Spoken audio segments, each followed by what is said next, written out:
Hi ದೋಸ್ತರ ನಮಸ್ಕಾರ. ಎಲ್ಲರೂ ಹೆಂಗಿದ್ರಪ್ಪ? ಎಲ್ಲರೂ ಆರಾಮದಿರಿ ಅಂತ ತಿಳ್ಕೊತೀನಿ ದೋಸ್ತರು. ನೋಡ್ರಿ ಇಲ್ಲೇ ನೋಡತ್ತೀರಿ ನೋಡ್ರಿ, ಇದು ಅಮ್ಮಿನಗಡ ಎಳಗ ಹೆಣ್ಣು ಮರಿಗಳು ನೋಡ್ರಿ. ನಿಮ್ಗೆ ಏನಾದರೂ ಬ್ರೀಡಿಂಗ್ ಪರ್ಪಸ್ಗೋಸ್ಕರ ಸಾಕ್ತೀನಿಯಪ್ಪ ಅಂದ್ರೆ ಈ ಮರಿಗಳನ್ನ ತೊಗೊಂಡು ಸಾಕಾಣಿಕೆ ಮಾಡೋಕೆ ಬೆಸ್ಟ್ ನೋಡ್ರಿ. ಯಾಕಪ್ಪ ಅಂದ್ರೆ ಈಗ ನೀವು ಒಂದು ಕಡಿಮೆ ರೇಟಿಗೆ ಸಿಗುತ್ತೆ. ಇದೇ ಜಾತಿದನ ನೀವು ದೊಡ್ಡ ಕುರಿಗಳನ್ನು ತೊಗೋಬೇಕು ಅಂದ್ರೆ ನಿಮಗೆ 20,000, 28, 25, 18, 19,000 ಈ ರೀತಿಯಾಗಿ ಇರ್ತವೆ. ಈ ಥರ ಕುರಿಗಳನ್ನು ತೊಗೊಂಡು ನೀವು ಒಂದು ಆಲ್ಮೋಸ್ಟ್ ಒಂದು 5-6 ತಿಂಗಳು ಇವನ್ನ ಸಾಕಿದರೆ ನಿಮಗೆ ಇವು ಗಬ್ಬಾಗ್ತವೆ.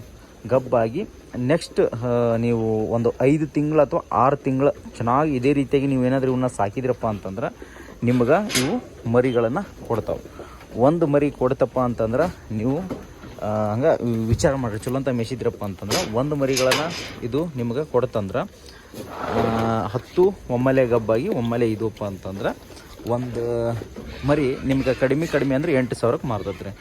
8,000 ರೂಪಾಯಿಗೆ ನಿಮಗೆ ಮಾರಾಟ ಆಯ್ತಪ್ಪ ಅಂತಂದ್ರೆ 8 80,000 ರೂಪಾಯಿ. ನಿಮಗೆ 80,000 ರೂಪಾಯಿ ಒಂದು ವರ್ಷದೊಳಗೆ ವಾಪಸ್ ರಿಟರ್ನ್ ಆಕೈತಿ. 1 ವರ್ಷ ಅಥವಾ 1 ವರ್ಷ 2 ತಿಂಗಳದೊಳಗೆ ಈ ಮರಿಗಳನ್ನ ತೊಗೊಂಡ್ರೆ ನಿಮಗೆ ರಿಟರ್ನ್ ಆಕತ್ತೆ. ನೀವು ಚಲೋ ಅಂತ ಮೇಯಿಸಿ ಕೇರ್ ಮಾಡಿದ್ರಪ್ಪ ಅಂದ್ರೆ ಒಂದು ಒಳ್ಳೆ ಬ್ರೀಡರ್ ಟಗರ್ನ ಬಿಟ್ರಪ್ಪ ಅಂತಂದ್ರೆ ರಿಟರ್ನ್ ಆಕತ್ತೆ. ರಿಟರ್ನ್ ಆಯ್ತಪ್ಪ ಅಂದ್ರೆ ಆಮೇಲೆ ಆಲ್ಮೋಸ್ಟ್ ನಿಮ್ಗೆ ಕುರಿಗಳು ಫ್ರೀ ಉಳ್ದಂಗೆ ಆಕವು.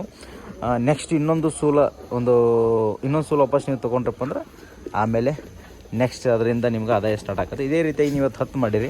ನೆಕ್ಸ್ಟ್ ಅವು ಹೆಣ್ಣು ಮರಿಗಳನ್ನು ಹಾಕಿದಪ್ಪ ಅಂದ್ರೆ ಹೆಣ್ಣು ಮರಿಗಳನ್ನು ನೀವು ಇಟ್ಕೋಬೋದು. ಇಟ್ಕೊಂಡ್ರಪ್ಪ ಅಂದ್ರೆ 10ರಿಂದ 15 ಆಗ್ತಾವೆ. ಅವು ಮತ್ತು 1 ವರ್ಷಕ್ಕೆ ಕಟ್ಕೊಂಡು ಒಂದು 3-4 ವರ್ಷದೊಳಗೆ ಇಲ್ಲಪ್ಪ ಅಂದ್ರೆ ಒಂದು 50ರಿಂದ 60 ಕುರಿಗಳನ್ನು ನೀವು ಮಾರ್ಬೋದು. 60 ಕುರಿಗಳನ್ನು ವಾಪಸ್ ನೀವೇನಾದರೂ ಸೇಲ್ ಮಾಡ್ತೀನಿಯಪ್ಪ ಅಂತಂದ್ರೆ ಒಂದು ಕುರಿ ಇಲ್ಲವಪ್ಪ ಅಂದರೂ 20,000ಕ್ಕೆ ಅಥವಾ 15,000ಕ್ಕೆ ಮಾರ್ತಂದ್ರು ಅಲ್ಲಿ ವಿಚಾರ ಮಾಡಿರಿ ಎಷ್ಟಾಯ್ತು ರೀ. ಇಲ್ಲ ಅಂದರೂ ಭಾಳಷ್ಟು ಒಂದು ದೊಡ್ಡ ಅಮೌಂಟನ್ನು ನೀವು ನೋಡ್ಬೋದು. ಏನಾದರೂ ಮರಿಗಳು ಬೇಕಾಗಿದ್ದಪ್ಪ ಅಂತಂದ್ರೆ ಕಾಂಟ್ಯಾಕ್ಟ್ ಮಾಡಿರಿ. ಭಾಳ ಕ್ವಾಲಿಟಿ ಒಳಗೆ ಭಾಳ ಒಂದು ಚೆನ್ನಾಗದ ನೋಡಿರಿ ಮರಿಗಳು. ಟೋಟಲಾಗಿ 10 ಅದಾವೆ. ಯಾರಾದರೂ ಹಂಗೆ ಇಂಟ್ರೆಸ್ಟ್ ಇದ್ರೆ ಕಾಲ್ ಮಾಡ್ಬೋದು.